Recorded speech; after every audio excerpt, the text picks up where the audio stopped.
I wanted to wish you all a happy Dia de los Muertos.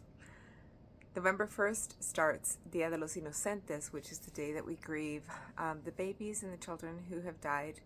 And November 2nd is celebrated as the day that we celebrate those who've gone before us, who were not babies or children. And October 27th is Day of the Pets, which means that all the pets who've died before us, that we celebrate them in the same way. So I'd like to tell you a little bit about this day.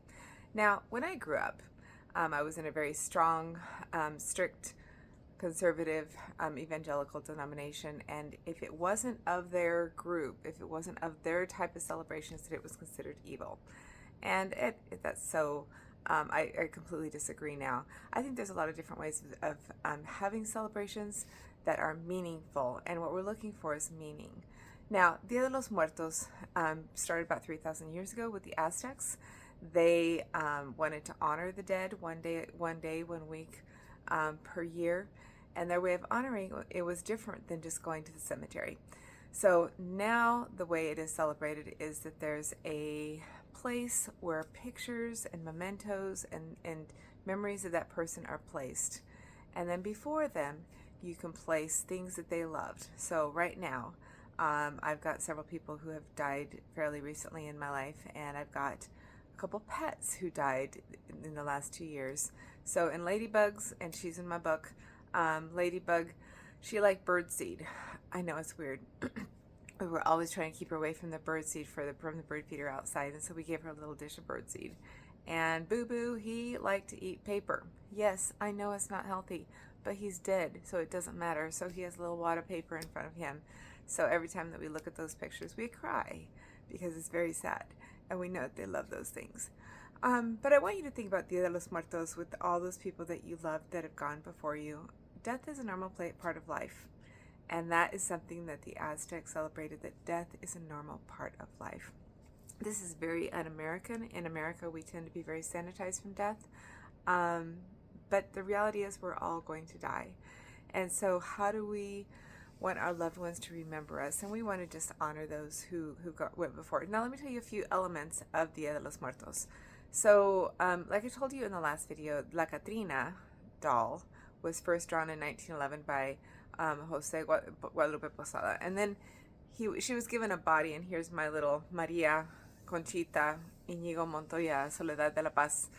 She was given a body in 1947 by Diego Rivera, another artist, and so now she's used in all Dia de los Muertos to celebrate. Everybody dresses up, whitens their faces. Candy skulls represent La Catrina. She's modeling one for us on her dress right now. They also have the tissue papers that I have in the back that have pictures on them, and it just represents that the spirits can flow through them, that they're not here, they flow through them.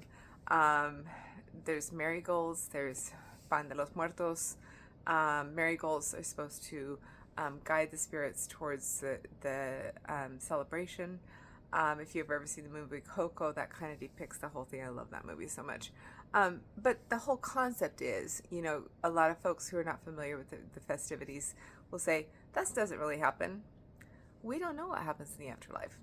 Nobody knows what happens in the afterlife.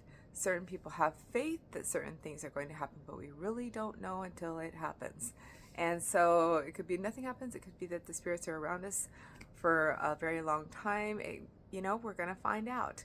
But honoring the people who we have loved can happen across belief systems. So this is the first year that we've actually celebrated Dia de los Muertos. We've always said, yay, it's Dia de los Muertos, but we haven't actually put up the pictures. Well, if they're not already up, with their little ofrendas, the little things that they would enjoy. Looking at those memories and crying because we love them so much. And I think it's cathartically, psychologically, it's a really sound festivity. It is so healthy to take some time to remember and to cry. And whatever happens in the spirit world in the thereafter, it's okay to honor them in their life, in our life right now, because we love them. And love is everything. I'll see you soon.